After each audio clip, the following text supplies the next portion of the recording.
Just at the beginning, a short introduction. So when we hear trauma, we often think of, I don't know, car accidents or a massive abuse, or we think of a war situation.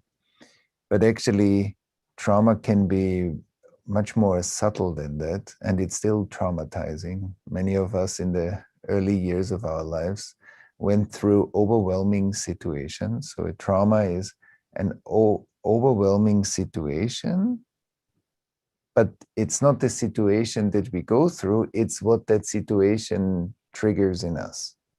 So trauma is not the external event, it's the internal process that's happening when we are going through a very overwhelming situation. And what's happening when we are going through a very overwhelming situation is two things. One is that we are super stressed, and we all might know moments when we come into high levels of stress, also in intimate relationship arguments, where we become very defensive, where we either want to run away or we want to fight. And when that exceeds, when that stress level in a traumatizing situation exceeds that level, so we become frozen, which means that the real pain in us, the deepest pain, is actually mute. And so one part of us is super stressed, and another part in us, like there's kind of a fragmentation, and we numb a part of us that is so overwhelmed in order to survive better.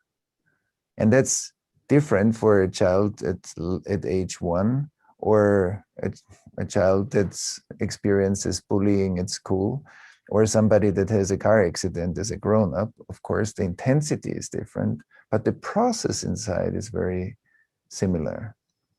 And what I want to point out at the beginning, that when we talk about trauma, we are talking that internal process, we are talking about something very intelligent that life learned over thousands and thousands of years. We developed an internal process as humanity. All our ancestors going through overwhelming situations developed in a way a process that is alive in us, that protects us. So the trauma response is actually a very intelligent process, but if we don't take care of it properly afterwards, it creates a lot of symptoms, and we see those symptoms every time we become highly reactive or defensive or shut down. Then we get triggered by our partners, and then often our partners become the projection surface of stuff that happened way, way earlier in our life.